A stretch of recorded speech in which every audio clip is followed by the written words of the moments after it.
getting you right from the Gabriel Studios, and we are here on the field. We want to know what is happening. The pressure for politics is becoming so high.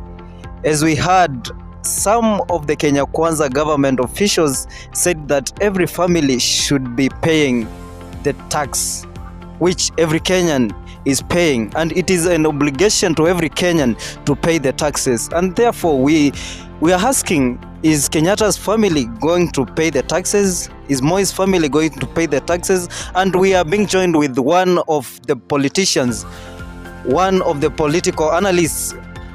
And now if you can tell us your name and where you come from. Yeah, thank you so much, director, for giving me this chance. I come from Nyanza. I'm a student here at Maseno. Naitwa Musa Nyakinye, and I'm also a politician. Yeah, so according to the question you've raised about the Kenyatta government paying tax, it's true. If you look at the Kenyatta family owns 40% of Kenyan economy, and the current president William Ruto, I think, is working so that even the economy stakeholders, the stronghold of the economy, to pay tax, and I don't see there's something bad of that. Yeah, sure, it's good for everyone, every citizen, to pay tax. So yes, if you have another question. Before the 2022 August elections, you were a great supporter of Baba. Yes. What happened? Yeah, sure, because I was a great supporter of Baba, and even one of the youth leaders in the same. So we are still the supporters of Baba, but according to the current government, you must you must be accommodating the government. I also want, I don't want to be outside the government. That is why I'm cool, and I'm working hard so that in this government we also be there and work with them. Yes. And what is your take on the ongoing maandamanos and barazas? Yes, on the ongoing maandamanos, it's safe because Raila he's trying to fight for our economy. Kenya economy is bad, and it continues to be bad every day. Yeah, tukiamka, the prices are being hiked every day, and Baba is trying to fight for the right of poor citizens like us and like other Kenyans too. So I think there's no a bad thing of Baba fighting for the rights of the poor. Yeah, we are seeing the government is now having tax on the poor citizens, and now if those poor citizens have nothing to put on the table, why do you want to have a lot of tax burden on them? So I think what Baba is doing is to fight for the right of the poor. So as you say, Baba is fighting for the rights of the poor people. Yes. Now the government is being led by His Excellency William Samoei Ruto. Yes. As I'm understanding you, it's like you are trying to mean that Ruto can't fight for the rights of the citizens. Is it true? Yeah. Okay. According to first, I can say Ruto is the president. Ruto is trying to bring out the economy, but we know that the economy is hard, and is trying to come to bring economy to its normal rate, but it's trying to that tax. It tries to bring the economy using the tax, but we see even where the tax is coming from the citizen have no jobless. So where can we get a tax without jobs? So it's a bit headache to the poor. Yeah, because it's pressurizing the poor to get tax from them, and the poor even doesn't have a job. Yeah, the comrades, they are graduating, but there is no job, and this is the same comrades, kila mtu anataka alipe tax na hakuna job. So that is why I'm saying the president are pressurizing the poor citizens of paying tax, which the Raila Amolo Odinga are trying to prevent the government from. In a number of maandamanos in Kamukunji and in Jacaranda, yes, we saw Honorable Wajakoya in those maandamanos. Yes. And I heard someone saying Wajakoya was a kikaragosi of Raila in the 2022 August election. Is that true? Okay, thank you so much, director. Okay, according to your question, let me go back a little bit.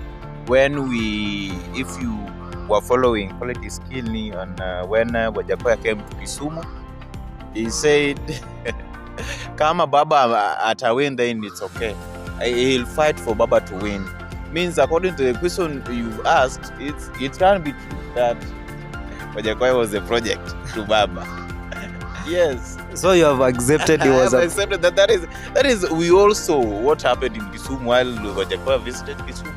So there's And Wajakoya said that he has overturned many governments, not only in Kenya but in the outside countries. Can you say that he is in a position to overcome the current regime of His Excellency William Ruto if it happens? What Wajakoya needs to know, Kenya is Kenya. Kenya is not at the Western countries. He has changed. Yeah, Kenya is Kenya. And if he's trying to come and change the government, then we'll see. By action, not by words. Yeah.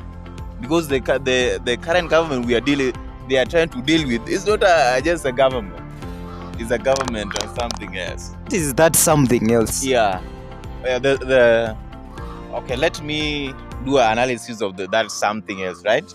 Something else is that this government, it doesn't even work the mouth. It doesn't work, okay, yenye sisi wote kama the citizen can see, but ana work deep for ground. That is why changing this government is a bit tricky for Wajakoya to bring that change is claiming to bring. Yes. And Raila said 2027 he'll still be in the ballot. How can you advise His Excellency the Prime Minister? Yes, okay. What I can say, Baba, you are still our kingpin in Nyanza. Yeah, that is I can say. But being on a ballot 2027 can be a trick if it were good if Raila can appoint someone to represent him or yeah, because Raila is now old, and even if that thing he wasn't able to have the president seat in 2007, what about here? And there was something that Ruto that I saw on social media say that the only surety the only thing Ruto is praying for to see 2027 and his name to be in the ballot for him to win the election, because the current Kenyan election numbers doesn't matter. The citizen votes, it doesn't matter the number. What matters is how you deal, how you work with the system. Though they say the system, there's no system in Kenya government, but there is a system. But there's also something that my brother Mheshimiwa Widi from Nyanza said, that government is not given. Government is not surrendered to anyone. But you take the government, you take it by force. And that is the strategy that Ruto used to take the government. And literally, as you saw, Raila was to be the president, right? But he was waiting for the power to be surrendered to him. He didn't want for he didn't go for the what? For the power. But Ruto was working on it for ground. Now my last question is if Raila chooses to surrender that kingpin to someone else, who would you propose to be given? Yeah, according to Miss Nyanza Region Wanga, that is Governor Homa Bay County. I rated that because of the performance. There was 100 days performance according to the counties, and according to the current view of the opinion poll, rated Wanga the best governor in Nyanza. So according to me, Raila, if he is supposed to, but he should surrender the kingpin to someone. Yeah, he should go for Wanga. She's the best according to her performance. Thank you very much, Musa, for your time. We wish you a very good performance in your political career and in your educational path. Thank you so much. We'll meet again. I will. So subscribe to Gabriel TV, comment, view and share. Thank you.